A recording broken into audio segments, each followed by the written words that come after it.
Hello and welcome to InfoSec People's Spotlight. At InfoSec People, we are a cyber security and technology specialist recruitment group. We are here and joined today by Roland from the Marketing and Technology Group. Thank you for inviting us down. That's right, Tom. You're very welcome. Brilliant. And do you mind just giving us a bit of an insight about who the Marketing and Technology Group are and what you do? Absolutely, I will, but I'll try and make that as short and interesting as possible. Marketing Technologies Group is a group of businesses that includes translation, events, online and marketing services. And we're brought together to offer clients the choice between any of those aspects when they want to find an audience and engage an audience. Perfect. And so you mentioned there were different types of groups there. We're here, obviously we met DMA at the BetaDen accelerator program. BetaDen is a fantastic training accelerator program which offers support for technology groups growing and gaining that support on that side. So what we do is we provide training and accelerations on their recruitment and retention, which is where we were lucky enough to meet you guys there. So do you mind talking about the group that are consistently going through that BetaDen process at the moment and what you're doing there? Yeah, absolutely. So Midland Road Studios, where we are now in Worcester, is our headquarters, and DMA Europa, the marketing services part of that, actually uses the other companies within the group. And one of the companies is VX. Now VX has a platform, and VX platform has been developed over about the last 15 years, and it has digital twin venues, which are exact copies of real venues, or venues that don't actually exist, and we create them in photorealistic detail. And I think we had a look at some of those earlier. And yeah, incredibly realistic, and you wouldn't be able to tell any difference whatsoever. They are absolutely fantastic to look at. Thank you. Part of us doing the interview is to kind of push that into the outside world, because they're quite a niche use at the moment. And from a cybersecurity and online events point of view, an awful lot of those venues get used for live events. Perfect. And BetaDen has given us some support and some funding to produce a module that allows us to add security to actual online events. Which is fantastic, because obviously with these types of events, security is so important. How do you then make sure that security is being done online? Right, and this is an interesting one, and we spoke about it earlier, didn't we, that if you go to a physical event, then if it's a low security physical event, you might be kind of checked in, you've got to pre-register, you might just make sure there's nobody you don't really want in the room, and you may check somebody on the desk, but it's fairly low security. For a kind of slightly added security, so something that has some sensitivity, policing, government, some of the lower range military side of things, then you might be MOD checked before you get in the room. You might have your ID checked, and you may be asked to put your mobile phone away and things like that. So to get into that physical environment, there's a security checking process, which is, I wouldn't say intimidation, but it's about knowing that you are in a secure environment, isn't it? Behaviourally, you're told you're in a secure environment, so you behave in a more secure manner. And then the problem with online is that you may have a few hundred or a few thousand people in a room, whereas we'll have 20 or 30,000 people online.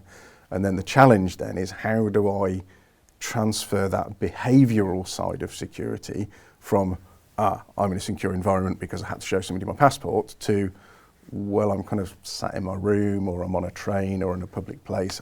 How do you do that? How do they feel? They feel they can perhaps get away with something, considering they're not actually there. There's no actual live security. So that is all about them making them be aware that actually there is security here. We are secure. Yeah, and if somebody's really determined to breach security protocol, then it's kind of hard to stop. Most security for events that we're talking about, not very, very high level security, although we do have a solution for that, is more about behavioural. Now, if you're going to watch something, and we have a way of saying, well, you have a public environment where you can just see statistics for people visiting, you can come and go as you please, it's a bit like a normal store. For an environment where you log in, then there's always that point where you kind of sign the T's and C's, and at that point we can give you a reminder that you're in an added security environment.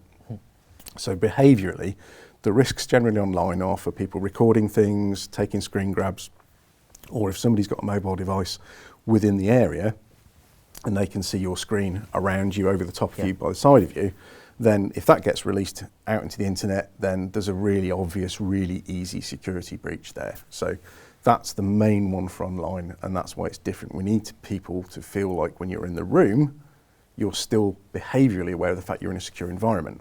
So we have to explain to people how that is done. And our product effectively hashes your contact details. It puts it into a watermark on the screen that you're watching, and we educate. We have a bit on there that tells you how to be more secure while you're online. That's perfect, and that's almost bringing that real life security to the online presence. And you mentioned on the types of events, and can we go into the types of events that this product could be useful and the types of companies that would best utilise in this? Yeah, for sure. So a lot of the ones we looked at were showrooms, weren't they? So you've Brilliant. got cars and all sorts of things, physical objects. When you go into a showroom, you kind of want the general public to come in. There's nothing really that you couldn't get in public domain, so no problem with that. It's more about events. So it's conferences and it's sales rooms for added security products.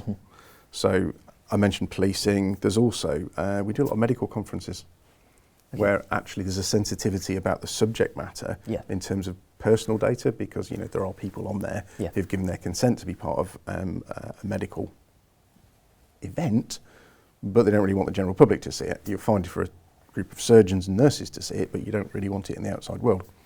And it's that level of security where the majority of this online added security really makes a difference. And what would you say the benefit of having an online presence of a conference would be compared to just doing a normal conference? What the added benefits that you can offer? Good question. Good question. And don't get me wrong, actually face-to-face is really good. It's difficult to buy somebody a drink online. It's difficult to sort of like get together, and there's a very, we're empathic beings, we're humans, we like to meet each other, and it doesn't really replace that. But where it is good is where you've got an awful lot of people. So typically our audiences are probably high value, so you're a professional, you're probably very time poor, and the medical surgeon's a brilliant example. Very, very professionally qualified, very important customer, potentially to some people, very time poor, and also very geographically spread out. Definitely. So we ran one recently for net zero in the construction industry, ZeroCon. I think we had a look at their venue, didn't we? Absolutely fantastic venue, and how you do that is, again, it's just brilliant, So we looked at the exhibition stands, didn't we? And they went to the stage, and we saw all of the stuff that was on for that 24 hours, you can go and get on demand. And how long does that stay on demand? Is that? So usually we'll try and bridge the gap between live events. Okay. So whether it's live physically or it's live online or it's hybrid, there's always a gap. So essentially what you want is for people to be able to interact with something in between those key events where everyone goes. So, for a business-to-business event, for your total addressable audience, you'd be lucky if 10% will agree to go to a physical event, and you'd be lucky if 5% turn up on the day. For online, you can invite everybody, and they can all go pretty much whenever they want. Wow. So it's that accessibility thing is really different as well, and you might be 10,000 people online or 200 in a room. So for instance, if you're at these events now, you're a B2B and you're selling, you have the option then to be at that physical event. You also have the option then to be on that online event, which obviously expands your range. It expands who you can be selling to. It does. People can go in and look at the products, perhaps what you're offering. So a huge tool really for companies to utilise that into different ways of expanding their reach. Yeah, and I know what we're here to talk about is the cybersecurity aspect of it. So, and we spoke about technically, if you're going to have 10,000 people online, they're all going to log in. They may go through the same checking process. Yeah. So you know who they are. You're happy for them to be in the room. But what happens then? Well, from our point of view, all of the servers that drive this are on, I can say it's AWS, so it's AWS Secure Server, and then we use a cloud distribution network, a CDN. So essentially you don't get direct access to anything that's on a server, and from a technical point of view, the cloud distribution network does the work for us. The CDN is our kind of barrier for hacking and that security breach protocol that you're thinking about from a purely electronic point of view. And then that's okay, pretty well established. And I know your business advises on that as well, don't you? We do, yes. So, it's really interesting to understand what your USPs are within that cybersecurity process and how you can then make sure companies feel secure online. Obviously, a website or a conference, they can manage that security themselves, can't they, on site? Absolutely. I suppose the concern is open it out to a wider audience, is how do you manage that? So how do you as a business make sure that everyone else is comfortable with their security being secure? Right, a good question. It is a lot about education. Yeah. Once you've nailed the technical side of things, very much education. So imagine you're visiting a conference, either live or you're on demand. Yeah. Then there's a ticker tape typically along the bottom of the screen, which will say you're in an added security environment.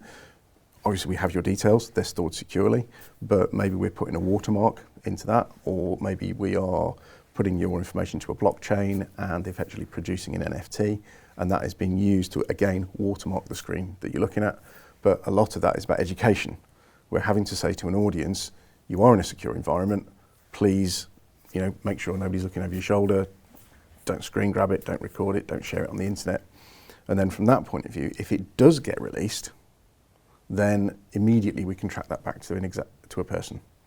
So we've never had to do it, but actually that's a good thing because it means that the security is working. Which is great, and you mentioned there the basics, and the basics are such an important thing in cybersecurity because a lot of the time it's perhaps human error, a mistake, and humans make those mistakes. So those little nudges, little interventions that this make sure you're doing that basics, and that being told online is a great way to keep reminding people. Yeah, definitely. Okay. And from our point of view, a certain portion of our work is done for added security environments. Yeah. There are 850 live venues on the platform at the moment. And we're looking to do more business with companies that want added security in their online events. Typically we'll broadcast into an event, like from here, from the studio, or we'll do it remotely, or it's all pre-record, but essentially that's delivered all online, and then we need to sort of bring that reassurance that there is technical security, there is cyber security, and there's an element of physical security for that audience. We were lucky to have a look at some of the fantastic rooms and stuff that you have. One of the ones that I was really interested on is the retail side, and as an avid shopper, how do you bring that type? Because you're offering conferences at online space. How do you then move into those other markets as well? Retail's a really good question. Yeah. And I think if you break retail up between convenience, so I need it now. If you're driving past a high street store, you'll probably park and stop and get what you need. If it's 10 o'clock at night, they're all shut, you're going online. Or it may be you can get it online, and if it's not what you want, you'll take it back to a high street store. Then there's the idea that you are buying a product that you maybe don't necessarily need. It's not an essential. Yep. It's a nice to have. And then you say, right, what's an experiential sell? Now that might be like a garden centre, or it might be a big well-known homeware and furniture warehouse where you have to go in and go round that journey. And you kind of really don't go to buy something specific. You go to explore. You do, and it often is how it's set up. Yeah. And that's where you're drawn into buying something, and you go into the shop for that experience. So I suppose that the question really is, how do you make that online experience exactly the same as what the shop would? Good question. There are two things. Yeah. It's got to be quick and convenient. Yeah. You've got to be able to see it. And essentially, we, as human beings, we learn and navigate via pictures of the world. The written world takes a while to process. So if you can just do it in pictures, that's great. So what we push on is we don't render on the fly like a computer game because you don't get the fidelity out of it. We don't tend to use VR headsets very often because they're the same issue. The processor on your head is having to do all the work. We do what's called pre-render. So pre-render is our render rig is huge. And that renders at very, very, very high resolution. And then you go into a 360 environment, which means you can move around, you can zoom in and out super fast, there's no lag to it. And we saw that, didn't we, earlier? Yeah. And if you're in a room where you think, this room has got a design theme. Now the design theme may be the designer, it may be an influencer, it may be a high street brand you're familiar with, or it may be a product line that you're familiar with, but you don't really know that they're all available. And if from that point of view, we can create a room, create a house, it might be the country house we went round earlier, or it might be an LA pad, or it doesn't really matter where it is, but as long as that environment you're in is built and lit and looks real. If it looks real, you can open the drawers and find things and go in the cupboards and look at products. But if you can pull the product up and then you can manipulate that product inside that lit environment, so it's hyper real, you can buy it by what it looks like, not what you think it looks like. It gives people a chance to really have a look at a product and envision what it would look like in their own house, in their own environment, which you can't quite do online. And when you can look at it, you can read the review, but to actually see it in another a house or however you said, it adds a complete different element to it. So there's lots of different offerings and services that you can provide on that front. What challenges have you faced during this, the last couple of years to get to the stage where you're at now? That is an interesting question. You would think it would be technical, but to be honest, a lot of the technical challenges we got over a long time ago. The platform's been going over a decade, so we've already been very cyber secure, very security aware in terms of how we built it, how it's structured, how the data's looked after. So from that point of view, they're not really the challenges. Strangely, the challenges are a cultural thing. They're invested. So if you think about a huge exhibition area, very expensive, big floor space, people want people to go to a physical exhibition. They don't want a digital one that's easier to get to.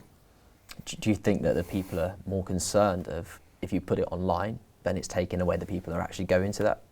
Rather than what they could be thinking about is people are always going to go to those events, but add in the online presence as well. It gives an extra reach. People might had an appointment that's popped up, or life changes, doesn't it? They can't quite go to it, but they can still go online and they can still be there. Well, as you mentioned, geographically unable to go.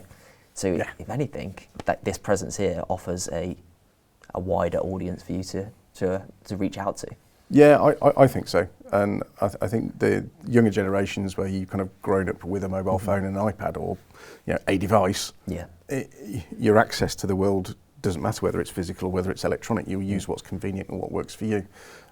Whereas there's quite a lot of invested infrastructure in there that is probably aiming more like the high street at the moment, or the high street did, bit of kind of burying their head in the sand.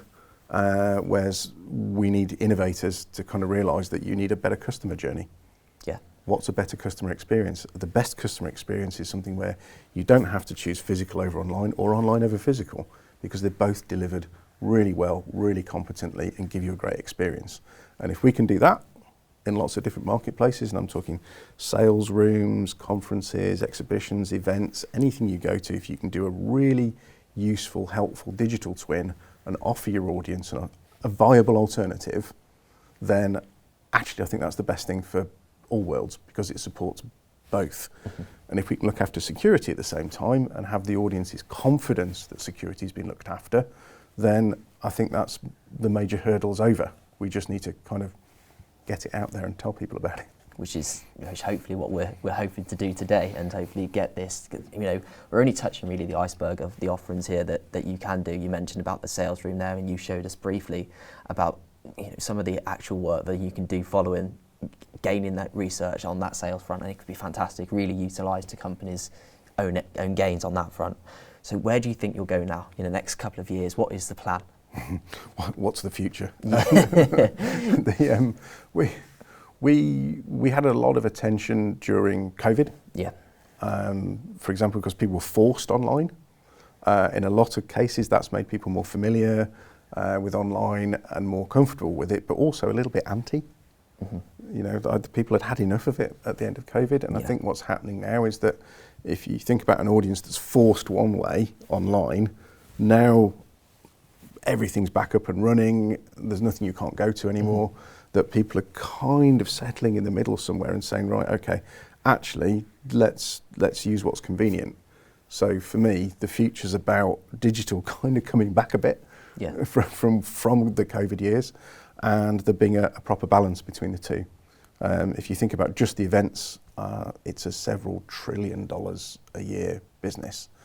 It doesn't need to be digital. Only a small part of it needs to be digital. But I think the balance needs to be right. So for us, we're looking for companies that are innovators, companies who aren't scared of being on the early adopter phase of things, who want what's new, what's cool, and particularly they want to access an audience that's comfortable online. So for us, it's very much about let's find those businesses and let's develop the solution to suit them and help them move forwards, help them be successful. And I'm confident that businesses that engage with us, like the ones that already have, will grow their market share. They'll grow their businesses. They will be more successful. And that for us will be the biggest stepping stone we could have to additional sales and growth. And from our point of view, if we can improve accessibility, quality of life, and sustainability, because net zero is net zero, we actually gave 100 metric tons of carbon back to the Zero conference because we tracked where everybody would have flown from around the world. So from that point of view, it's those boxes for me that have to be ticked. That's fantastic, and this has been really great and a fantastic insight that you've given us here to the Marketing and Technology Group. So thank you very much for taking the time to speak to us today. We are InfoSec people, and this is our spotlight with the Marketing and Technology Group. We'll catch you next time.